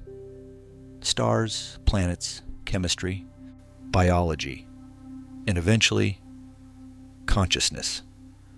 Now we're not going to explain why that is, but we can observe something important. Time, as you experience it, depends on all of those layers. Without stable matter, no complex systems. Without complex systems, no information processing. Without information processing, no experience of time. So time is not just emerging from physics. It is intertwined with the entire chain, from fundamental laws to conscious awareness. Now here comes the third mini-hook. If time depends on the existence of observers, and observers depend on the structure of the universe, then time may be part of a deeper loop, where reality and experience co-create each other. Now pause, because this idea is subtle. It doesn't mean that the universe needs observers to exist, but it suggests that the experience of time is inseparable from the existence of observers. And that means, but the question why time exists may not be purely physical. It may also be about perspective. Now let's take one more step, because there's another way to look at this. Instead of asking why time exists, we can ask, why does reality allow change? Because without change, nothing happens. No processes, no evolution, no structure. So perhaps the deeper question is not about time, but about change itself. Why is change possible? Why is the universe not static? We don't yet know. But whatever the answer is, time comes with it, as a companion, as a consequence. Now let's bring this back to something personal again. Your experience of time depends on change, your thoughts shifting, your memories forming, your awareness updating. Without that, there is no sense of flow, no sense of being here. So in a very real sense, time is part of what makes you, you. Now here comes the fourth mini-hook of this part. If time is required for your experience, then asking why time exists is also asking why you exist. Now let that sit for a moment, because it reframes everything. Time is not just a background feature. It is woven into your identity, your perception, your sense of reality. Now let's return to our three questions one more time. If time stopped, would anything exist? Yes, but not in a way that could be experienced. Is time fundamental or an illusion? It appears to be emergent, real in its effects, but not part of the deepest layer. And if the present moment isn't real, then where are you? You are within a system that generates the experience of now from changing information. Now here's where everything begins to converge. Time exists because the universe allows change. Change exists because of the structure of the universe. And experience exists because of systems that can process that change. So time sits at the intersection of physics, information, and awareness. Now here's the quiet closing of this part. Time may not be fundamental, but it is not accidental either. It is a natural consequence of a universe capable of complexity and a mind capable of experiencing it. In the next part, we're going to move toward the final layer.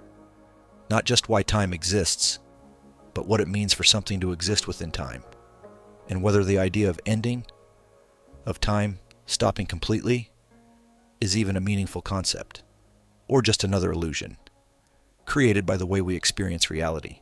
Now, we move toward a question that feels simple on the surface, but begins to unravel everything once you look closely.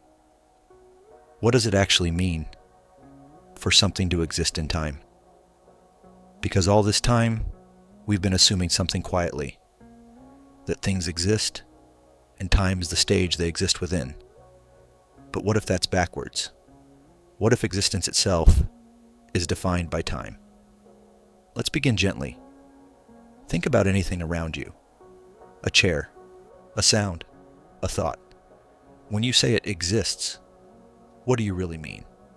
You mean that it persists across moments, that it has some continuity, some duration. Now imagine something that appears for only a single instant, with no before and no after. Can you even say it exists? Or is existence itself tied to the idea of duration? Now pause, because this leads us directly into the mini hook. If something cannot persist across time, then the idea of existing may not apply to it at all. Now let's go deeper. Because physics doesn't actually describe objects as things that persist. At the most fundamental level, it describes states, configurations, and relationships between them, not things moving through time, but patterns that are related across different states. What we call an object is really a stable pattern, a structure that maintains its identity across many moments. Now think about that. A chair is not a single thing. It's a pattern of particles, holding a consistent arrangement over time. Your body is not a fixed entity. It's a constantly changing system, maintaining a recognizable structure. Even your thoughts are patterns that evolve, but keep some continuity. Now here comes the second mini hook. If everything you call real is just a pattern that persists across time, then time is not where things exist. It's what allows things to be things at all. Now let that settle, because it changes the role of time completely. Time is not a container, it is a condition for identity. Without time, there are no stable patterns, no continuity, no things to speak of, only isolated states, disconnected. Now imagine a universe without time again. We've touched this before, but now we can see it more clearly. In that universe, there might be states, configurations, but nothing links them. Nothing persists, nothing evolves, so nothing forms an identity. Now here comes the third mini hook. Without time, there are no objects, only possibilities. Now let's connect this back to something deeply familiar. You, your sense of being a continuous self, depends on time. Your memories connect past states to present ones. Your expectations link the present to the future. And that creates a narrative, a story. But if time is not fundamental, then that story is not something that is happening. It is something that exists as a structure across many states. And your awareness is what connects those states into a coherent experience.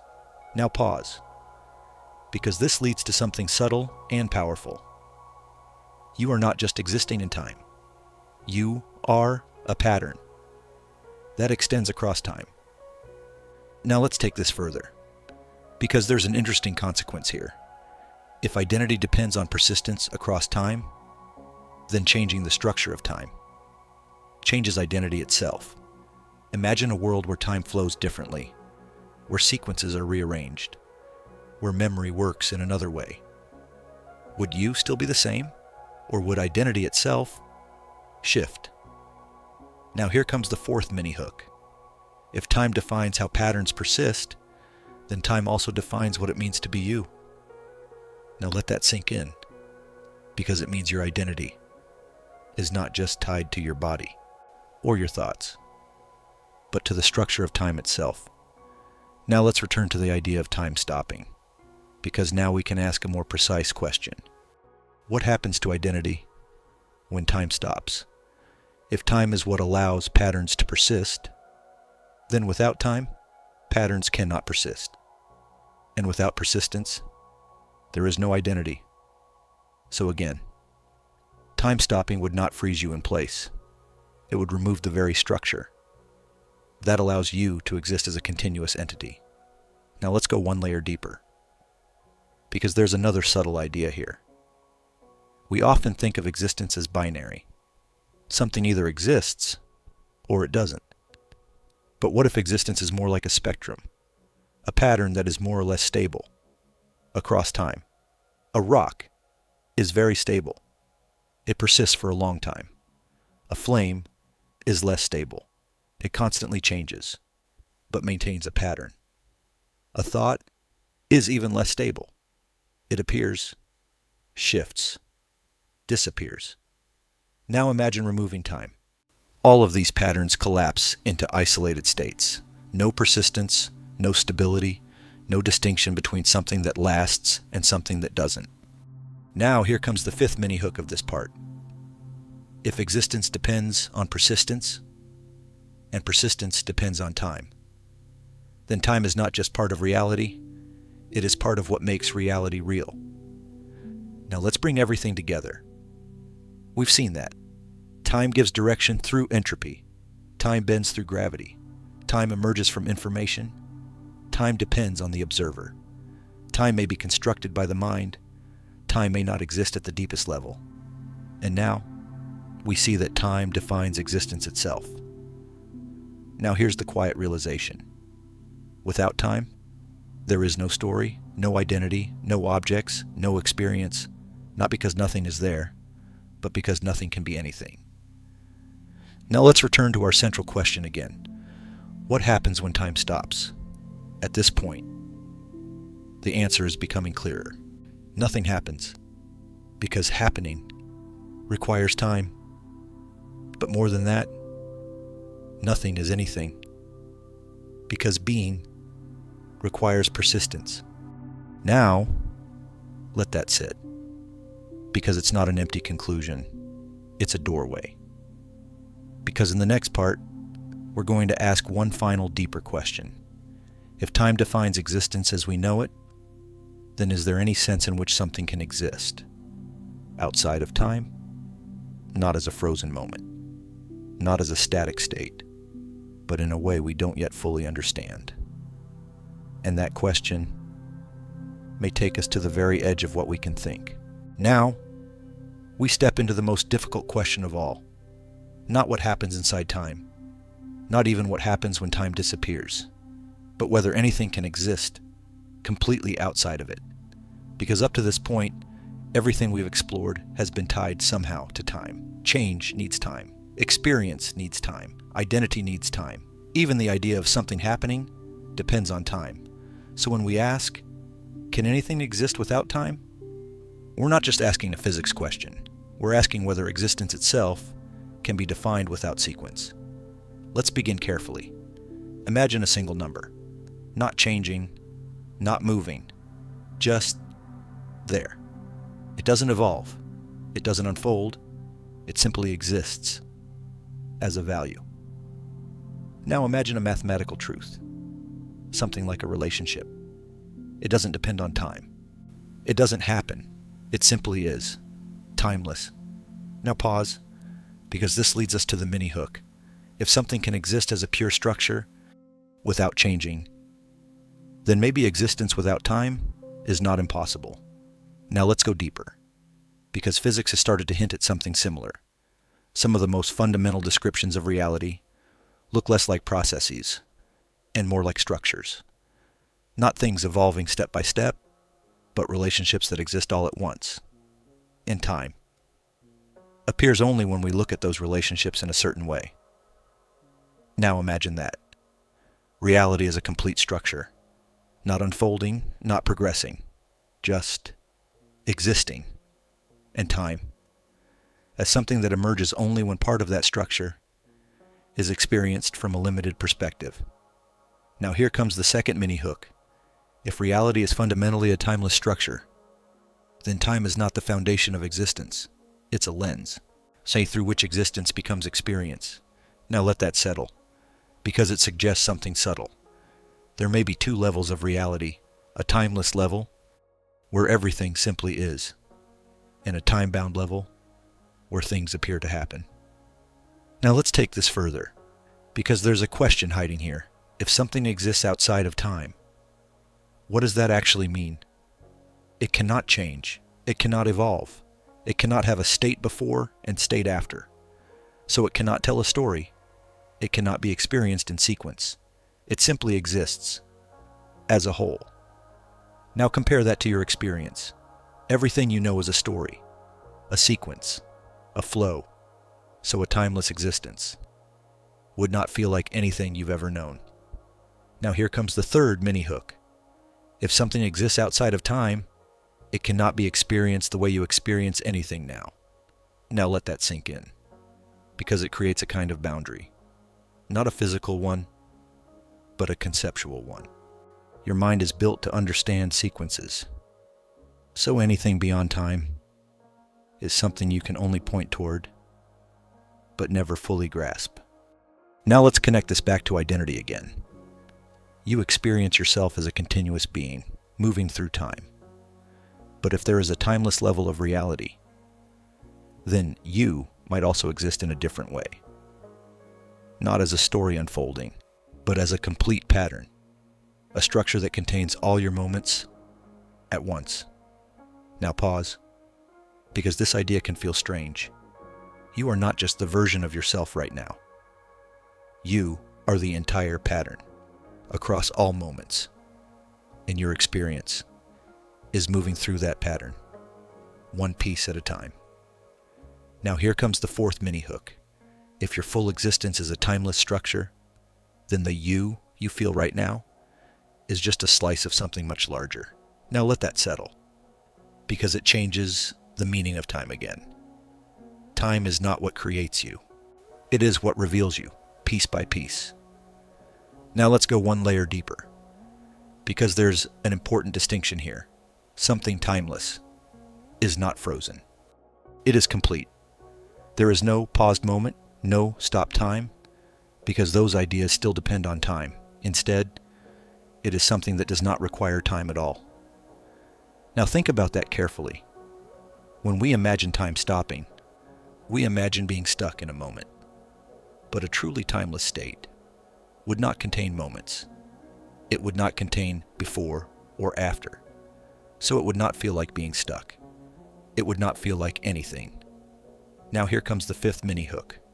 If timeless existence has no moments, then it has no way to be experienced as existing in the usual sense. Now let that sink in, because it brings us very close to the edge of what we can think. We are trying to describe something that cannot be experienced, using concepts that depend on experience. Now let's step back for a moment, because there's something important here. All of our questions about time, when it stops, how it flows, why it exists, come from inside time, from within experience. But if there is a level of reality outside time, then those questions may not apply there at all.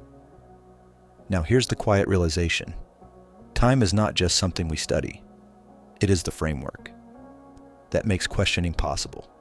Without it, there are no questions, no answers, no curiosity. Now let's return to our central idea one more time. What happens when time stops?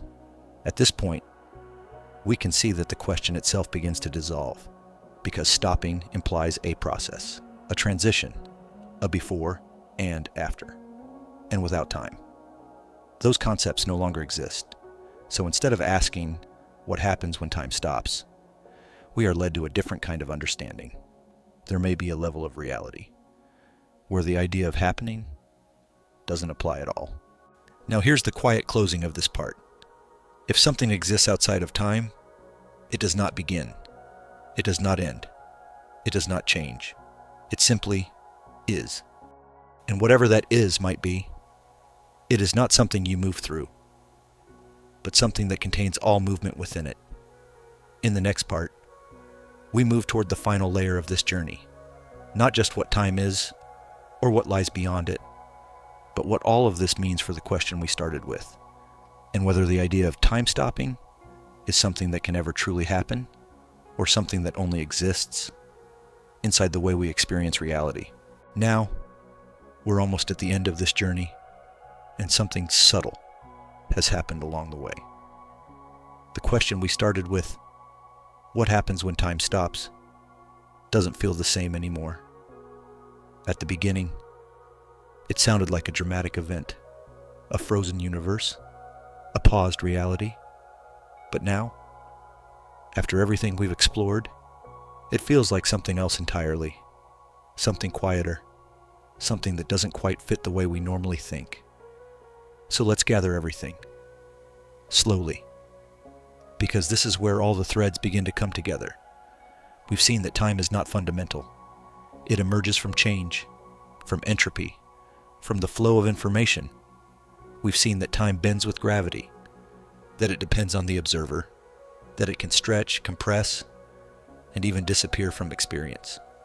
We've seen that your mind constructs the feeling of time, that your identity depends on it, that your sense of now is a carefully assembled illusion. We've seen that without time. There is no change, no experience, no awareness. And we've glimpsed the possibility that reality itself might exist as a timeless structure, complete, unfolding only in appearance. Now pause, because this leads us to the mini-hook. What if time doesn't stop? Because it was never truly running in the way we imagined. Now let that settle, because it shifts the entire question. We've been asking about stopping time, as if it were a process. But if time is emergent, if it's constructed, if it's a way of experiencing relationships, then there may be nothing to stop, only something to cease being experienced. Now let's make this more precise. When we say time stops, we usually mean one of three things. Either physical processes stop, or change stops, or our experience of change stops. Now we can see that these are not the same. Physical processes might slow down, but not fully stop. Change might approach zero, but only in certain limits. An experience can disappear entirely if the system generating it no longer functions. So when we imagine time stopping, we are blending these ideas together, but in reality, they come apart. Now here comes the second mini-hook. If time depends on change, and change depends on structure, then stopping time would require the universe itself to lose the ability to change. Now let that sink in, because that's not a small event. That's not a moment. That's a transformation of reality at the deepest level. And even then, it wouldn't look like a frozen scene, because there would be no scene left to observe. Now let's return to the idea of maximum entropy, the far future of the universe, a state where everything is evenly spread. No gradients, no differences, no structure left to evolve. In that state, nothing meaningful happens. No events, no processes, no new information. And in that sense, time effectively disappears. But notice something important. There is no moment where time suddenly stops. No final tick, no last second. It simply becomes irrelevant, meaningless. Now here comes the third mini-hook. The end of time is not an event in time. It is the absence of anything that could define time at all. Now let that settle, because it changes how we imagine endings. We tend to think of endings as moments, but the end of time cannot be a moment, because it removes the very framework that allows moments to exist. Now let's bring this back to experience again, because this has always been the hidden layer beneath everything. From the inside, time feels real. It flows. It carries you forward. It gives your life a sense of direction. But from the outside, from the deepest level of physics, time may not exist in that way at all. It may be a feature of how systems like your brain organize information. Now, here comes the fourth mini-hook. If time is the way your mind organizes reality, then the flow you feel is not something the universe is doing. It's something you are doing. Now let that sink in, because it brings the question back to you. Not the cosmos, not black holes, not the beginning or end of the universe, but your experience, right now.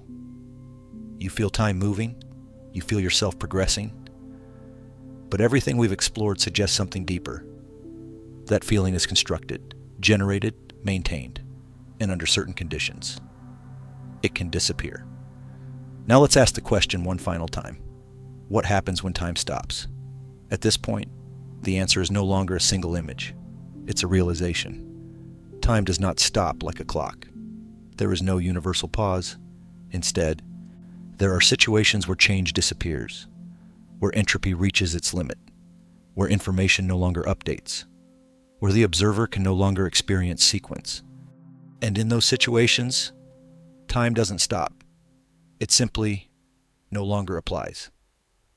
Now here comes the fifth mini-hook of this part.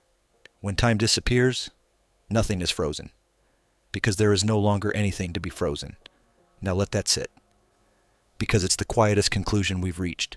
Not dramatic, not explosive, but deeply fundamental. Now let's take one final step, because there's something beautiful hidden here. Time, as you experience it, is fragile. It depends on structure, on change, on awareness. But it is also what allows everything you care about to exist. Your memories, your relationships, your sense of meaning. All of it depends on time. So even if time is not fundamental, even if it is an emergent illusion, it is not trivial. It is what turns a static universe into a lived experience. Now here's the quiet closing of this part. Time may not be the foundation of reality, but it is the foundation of experience. And without it, there would be no story, no journey, no sense of being here at all. In the final part, we're going to bring everything together, not just as an answer, but as a reflection. What this question really means, and why it keeps pulling us back again and again into the silence behind time. Now, we arrive at the end, or at least what feels like an ending.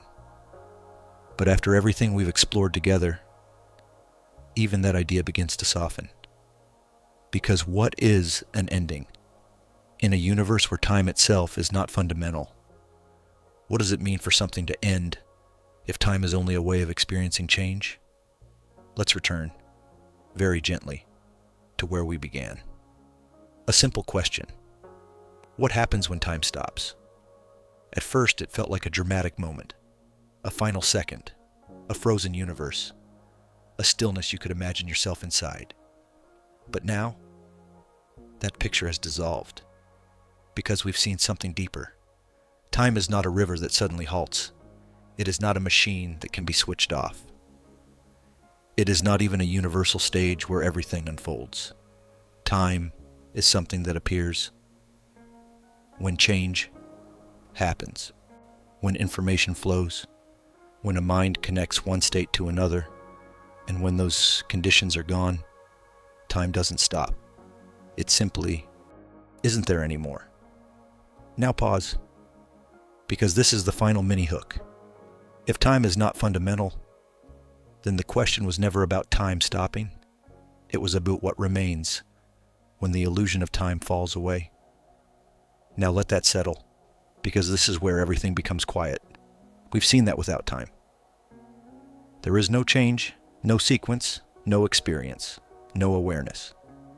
But we've also seen that something may still exist, not as a story, not as a moment, but as a complete structure, a timeless reality that does not need to unfold, because it already is. Now think about that. Everything you've ever experienced, every memory, every thought, every moment of your life may not be something that happened and disappeared, but something that exists as part of a larger structure. And your awareness is what gives it the feeling of movement. Now here comes a deeper realization. You have never actually moved through time. You have experienced a sequence that your mind constructs from relationships between states.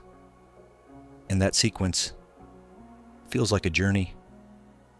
Now let's sit with that, just for a moment, because it changes the meaning of everything. The past is not gone. The future is not yet to come. They are part of the same structure, seen from different perspectives. And the present moment is not a point in time. It is the place where your awareness touches that structure. Now here's the quiet truth beneath everything. Time is not what creates your life. It is what allows you to experience it. Now let's return to the idea of time stopping one last time. If time were to stop, not slow, not stretch, but truly disappear, There would be no frozen world, no eternal moment, no awareness of stillness, because awareness itself depends on time. So from the inside, there would be nothing to feel, nothing to notice, nothing to experience. But from a deeper perspective, nothing has been destroyed, nothing has vanished. The structure remains, complete, timeless. Now let that settle, because this is where the fear of the question begins to dissolve. What happens when time stops is not a question about destruction. It is a question about perspective, about the difference between experience and existence. Now let's bring this back to you, one final time.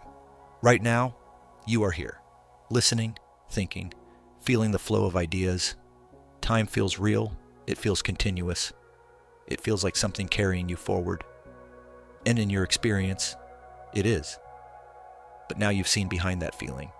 You've seen that time is something more subtle, something constructed, something emergent, something that depends on the delicate balance between physics, information, and awareness.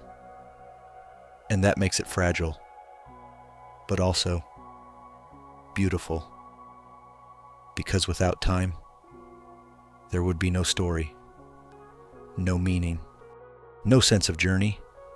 Time is what turns a static universe into something that can be lived. Now here's the final thought, not as an answer, but as something to carry with you. Time may not be real in the deepest sense, but your experience of it is.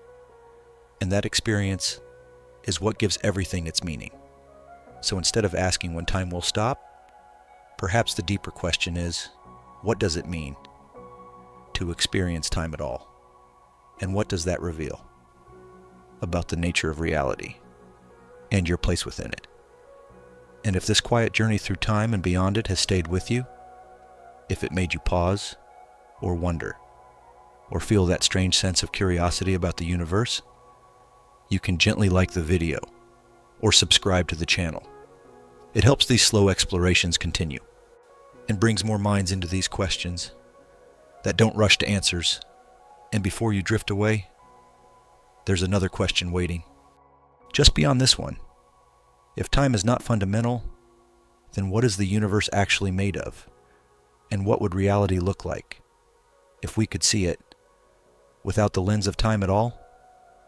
That is where the next journey begins.